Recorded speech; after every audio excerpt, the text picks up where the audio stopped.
Hey guys, what's going on? It's RC Knockout and I am back with another video. Now if you guys are new to the channel, my name is Nolan. In today's video, I have got my 100mph Traxxas Slash Project out once again. Now, in the last video, I was at this exact same location right here. And I was running the exact same setup. Same battery, same ESC, same motor, same pinion, same gearing, but different tires. I was running the Proline trenchers. Today I am back, but I've got the Dboot Hoons from Arrma. They're an on-road tire, and I have 17mm hex adapters that I put on so I can actually use these wheels, because these wheels have a 17mm hex rather than a 12mm. So I want to see how much speed we gain today just by switching the wheels and tires, or if we gain any. I'm hoping we gain some, because the last time I was out here, what I got was 57.1, which was a bit disappointing on 4S. So we're going to do it again this time, guys. Let me get this strapped on, and then we'll jump right into this video. Alright, I have got the GPS strapped on now. It's zeroed out. It's set to record the max speed. I got the battery plugged in. A little refresher, that is a 6500 milliamp 4-cell, and it's a Yomi power pack. It's a 60C discharge rate. But I got thinking, I brought another pack with me today, because I got thinking, what if the top speed issue, because I thought it should go faster, what if maybe it could come down to the battery, because I am running an adapter. I've been told before adapters can actually mess with your electrical current, basically, by putting an adapter on. And I have an adapter goes from a Dean's plug to a Traxxas, so I've got another 4S pack that has got a Dean's plug. So after running this, after we get a verified top speed, then I'm going to do the exact same thing over with my other pack and see if there's any difference, because the other pack's a 6500 milliamp 60C as well, so it's exactly the same, just 4500 milliamp. So let me get this thing switched on. All right, switched on. Gonna get the body on, guys. What do you guys think? How does it look? I think it looks pretty wicked, actually. It looks pretty good. Those wheels do look on the large side, but aside from that, it actually looks really good.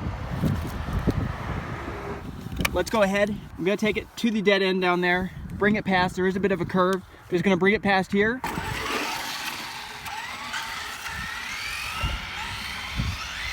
All right, guys, I'm gonna ease onto the throttle. Ready? Let's go. Okay, I'm pinned.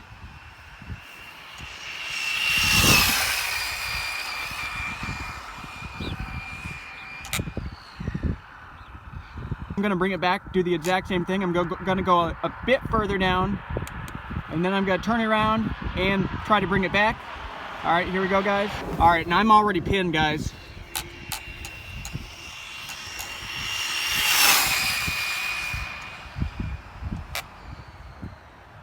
And braking.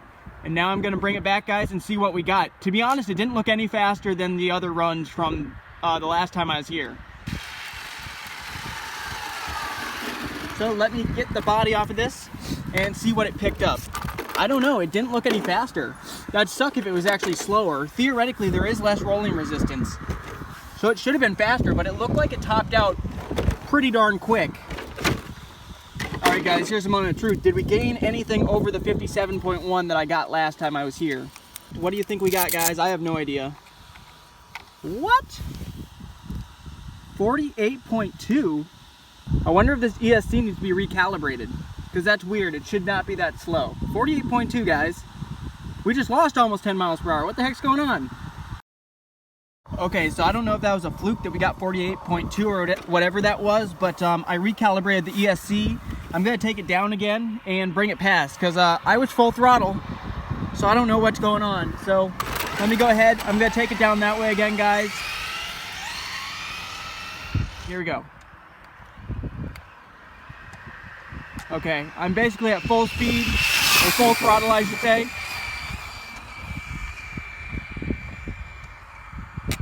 Okay, and I took it even further that time, guys. So let's bring it back. That did not look any faster, though. Let me know what you guys think is going on, because that doesn't make any sense. I mean, it still looks pretty quick, but it does not look as quick as it was last time I was here. So I'm a little bit confused. I'm not going to be surprised when I bring it back in. It's going to be in the 40s again. So I'm going to bring it back for one last pass, guys. Ready? Here we go. Okay, I'm on the power. Okay, I'm already pinned.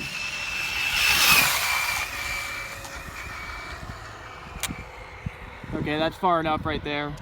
We're gonna bring it back, we're gonna check it. It didn't look any faster though to me.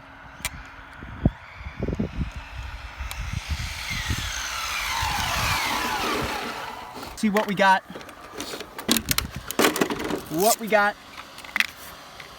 And once again, guys, I zeroed it out. We got 48.2. That's all we're getting. What I'm gonna do now, guys, is I'm gonna disconnect this battery and I'm gonna hook up my other 4-cell and see if there's any difference. Really quick, let's check the temps.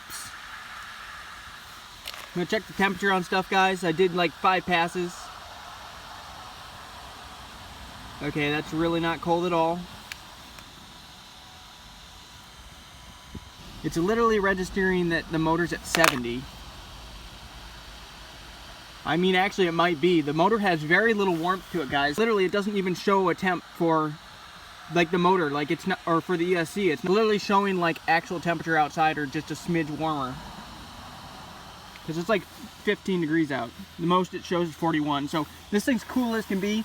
Let me swap the other battery pack in. This is the other pack I'm going to be using. This is a 45 milliamp 60C Yomi power pack. The only difference is it actually has a Dean's connector. And maybe the issue is the Dean's connector not getting enough power. It could be that. I mean, I've heard a ton of people say that Dean's connectors are crap.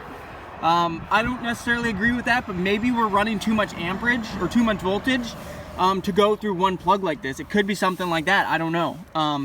But let's see if hooking up this battery, if we're going to have any better luck. Otherwise, I wonder if it'd make a difference if I ran two 2-cells, but I don't think there's any way to fit them in there. Let's pop this in and see what we can pick up. Alrighty guys, I got it zeroed out. We got the new battery plugged in. Let's go ahead, put the body on, and try another pass and see what we get. I'm gonna go ahead, bring it past. Here I go, easing on the throttle. I'm pinned right now. And to me, that doesn't look any faster than before. It's not making any sense, guys. Okay, I'm gonna go ahead and bring it. And it's stuck. And here's what happened, guys. It started going really funky. Like I wasn't controlling it. Like there's some sort of interference, but these are no good in the snow. I literally went off into the snow. We're about ½ an inch of snow. I got like no steering. What the heck? My steering's gone. Let me flip this off.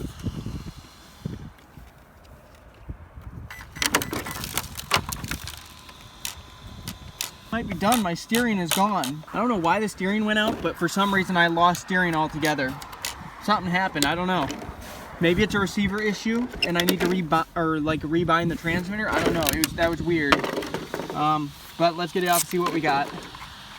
And it's been pretty consistent. It's getting 48, so 48.7 that time.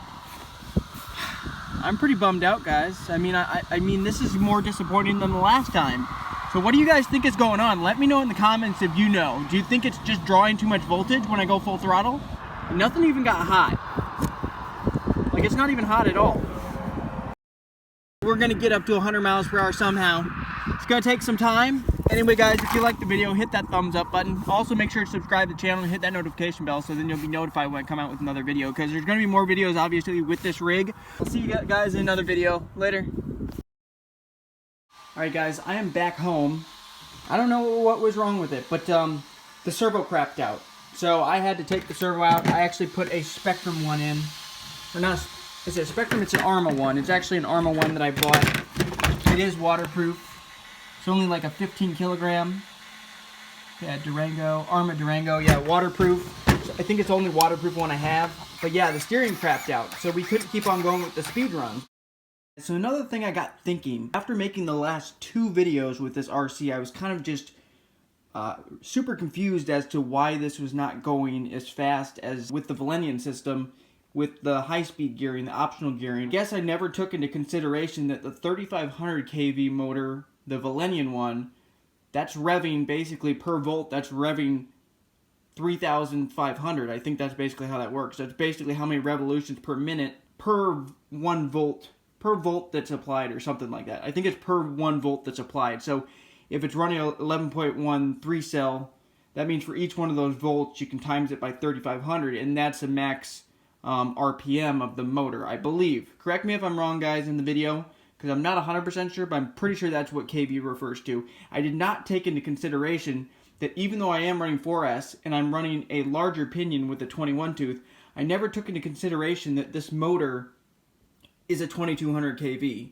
So this motor is only revving to, theoretically, even if it's running 4-cell, which is 14.8 volts, let's just call it 15. 15 times 2200, I should do the math real quick and get back to you guys, but basically 15 volts times 2200, that's going to be the top RPM compared to 3500 volts times 11.1. And you know what? I'm going to do the math. I'm going to get my calculator out on my phone, and I'll be right back with you guys to actually determine if that's maybe why it's not going any faster than with the high-speed gearing and the Valenian setup, because this motor just doesn't rev as high. And this motor's been cool to the touch. Motor ESC's been cool to the touch. So I think what that's beginning to tell me is that this thing needs to be geared up higher. 21 tooth is not going to be enough. It's going to have to be geared up quite a bit higher, but then I have to figure out some other way of mounting the motor, because this motor is at its limit. That's as large of a pinion as I can run without changing that mount.